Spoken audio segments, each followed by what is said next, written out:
खुदागंज में एक बहुत बड़ा जमींदार रहता था। उस जमींदार की बहुत बड़ी हवेली थी। उस हवेली में तिलवा और गबरू नाम के दो व्यक्ति काम किया करते थे। तिलवा स्वभाव से चतुर और मक्कार किस्म का व्यक्ति था, तो वहीं गबरू एक बेवकूफ छोटे कद का बहुत भोला व्यक्ति था। तिलवा जमींदार के कमरे की सफाई कर रहा था कि तभी जमींदार उसे आवाज लगाता है। अरे तिलवा कहाँ मर गया? आवाज देकर मेरा तो गला ही सूख गया। जल्दी से मेरे लिए एक गिलास पानी लेकर आ। पता नहीं इस जमींदार को कितनी प्यास लगती है। इसे तो हर 10 मिनट बाद पानी चाहिए। एक नौकर तो इसे पानी देने वाला ही रख लेना चाहिए। तिलवा कहाँ मर गया रे? जल्दी आ। जी मालिक, बस अभी आया।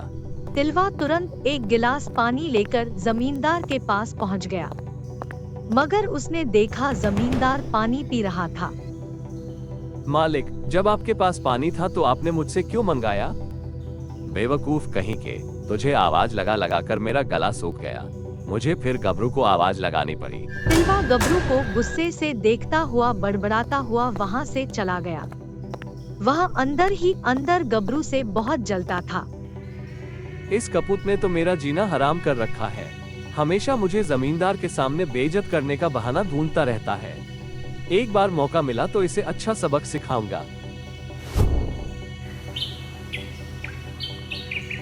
शाम को तिलवा अपना जल्दी जल्दी काम खत्म करके वहां से चल दिया। रास्ते में तिलवा को बिज्जू नाई मिल गया। और क्या हाल है तिलवा भैया? आज कैसे गुस्से में चले जा रहे हो? लगता है जमींदार ने आज तुम्हें फिर से खरी खोटी सुना दी है। तुम्हें क्या बिज्जू भैया, तुम अपने काम से काम रखो। वो तो सब ठीक है तिलवा भैया, लेकिन यहाँ क्यों जा रहे हो? तुम्हारा घर तो दूसरी तरफ पड़ता है ना? तुम्हें क्या मतलब है? तुम्हारी जासूसी करने की आदत नहीं जाती। जानता हूँ, जरूर चंपा से मिलने जा रहे होंगे। अभी अभी उसे ही मैंने देखा था पेड़ के पास। जब सब कुछ जानते हो तो पूछताछ जरूरी है क्या? हम तेरे गांव के तुम्हारे शुभ चिंतक हैं। किसी दिन चंपा के पिता को तुम्हारे बारे में पता लग गया ना, तो तुम्हारी चप्पलों से पीट पीट कर हालत खराब कर देंगे, बता रहे हैं। अरे ऐसा बिल्कुल नहीं होगा। मैं तुम्हें एक राज की बात बताता हूँ तिलवा भैया, चंपा का चक्कर तुमसे नहीं बल्कि गांव के ही रईस जादे राजेश से भी चल रहा है। वो सिर्फ तुम्हें बेवकूफ बना रही है। बेवकूफ, वो तुमसे विवाह नहीं करेगी, बता रहे हैं। बिज्जू नाई की बात पर तिलवा बुरी तरह से झुंझला गया। अरे वो मुझसे विवाह करे या न करे है तुमसे क्या? तुम अपने काम से काम क्यों नहीं रखते? भैया अब रास्ता छोड़ो, मेरा जाने तो दो मुझे। बिज्जू नाई ने हंसते हुए उसका रास्ता छोड़ दिया और तिलवा सीधा एक पेड़ के पास पहुंच गया, जहां पर चंपा उसका इंतजार कर रही थी। 1 घंटे से तुम्हारा इंतजार कर रही हूँ और तुम अब आए हो तो मेरा घर जाने का टाइम हो गया है। अरे बड़ी मुश्किल से तो आया हूँ। जमींदार का बस चले तो मुझसे 24 घंटे काम करवाएं। बहुत बहाने हो गए। पहले ये बताओ, तुमने मुझसे वादा किया था तुम मुझे नौलखा हार दोगे। तेरा दिमाग तो ठीक है चंपा, नौलखा का हार तो तू ऐसे मांग रही है जैसे कि बाजार में 4-5 रुपए का बिकता है। तो मुझे कोई मतलब नहीं, मुझे नौलखा हार चाहिए, फिर चाहे तुम चोरी करके लाओ या डाका डालकर। तू अच्छी तरह से जानती है चंपा कि मैं जमींदार के यहाँ पर काम करता हूँ। मैं कोई जमींदार नहीं हूँ। ठीक है, सोच लो। मेरे पीछे गांव का राजेश भी पड़ा हुआ है। मैंने तो सुन रखा है कि वो मेरे लिए नौलखा हार भी लेकर आ गया है। 3 दिन की मोहलत देती हूँ तुम्हें। अगर 3 दिन में तुम हार लेकर नहीं देते तो मैं राजेश से शादी करने की हामी भर दूंगी। इतना कहकर चंपा वहां से चली गई और तिलवा सर पर हाथ रखकर बैठ गया। अब इसके लिए नौलखा हार कहाँ से लेकर आऊं? तभी तिलवा को गबरू आता दिखाई दिया। अरे अब कहाँ जा रहा है? इधर जंगल की तरफ। मैं तो अक्सर खाना खाने के बाद जंगल की तरफ ही टहलने निकल जाता हूँ। सुबह जमींदार के सामने तो बड़ा अकड़ दिखा रहा था। जब उन्होंने मुझसे पानी मंगाया था तब तुझे क्या जरूरत थी उनके लिए पानी लाने की? उन्होंने मुझसे जब पानी मंगवाया तो क्या मैं उन्हें मना कर देता? आखिरकार मैं उनके यहाँ पर काम करता हूँ, वो मुझे तनख्वाह देते हैं। चुपकर जमींदार का चमचा बना फिरता है।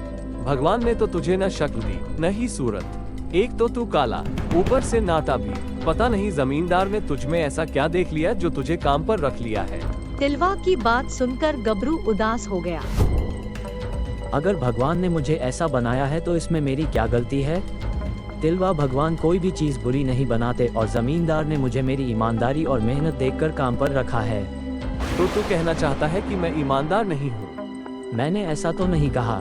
तुम ही हमेशा बुराई करते रहते हो, मेरे खिलाफ ज़मींदार के कान भरते रहते हो। मैं तो तुमसे कोई मतलब नहीं रखता। मैं तो किसी से भी नहीं बोलता कि तुम यहाँ चोरी छुपे सुखिया चाचा की बेटी चंपा से मिलने आते रहते हो। अच्छा, तो तुझे ये जलन है कि मैं चंपा से प्यार करता हूँ और तुझे चंपा घास तक में ही डालती है? मैं तो ऐसा सोचता भी नहीं। सोचने से पहले अपनी शक्ल और अपना कद जरूर देख लेना, बदसूरत नाटा कहीं का। इतना कहकर तिलवा गबरू का मजाक उड़ाते हुए वहां से चला गया और गबरू उदास होकर जंगल की ओर चल पड़ा। अगले दिन गबरू जमींदार के यहाँ काम पर चला गया और तिलवा अभी तक काम पर नहीं आया था। गबरू हवेली के फर्श पर पोछा लगा रहा था कि तभी जमींदार की पत्नी आशा गबरू के पास आकर बोली, अरे गबरू, जरा इधर तो आओ, तुमसे बहुत जरूरी काम है। जी मालकिन, अभी आया। मैं तिलवा का इंतजार कर रही हूँ, लेकिन लगता है वो तो नहीं आएगा। सुनो, ये सोने का हार है, पूरे 25 तोले का है। इसे गांव जाकर सुरेश सुनार को दे आओ और सुनो, संभाल कर ले जाना। मालकिन, ये तो बहुत महंगा है। तुम्हें गिफ्ट नहीं कर रही हूँ, इस हार का कुंडल टूट गया है।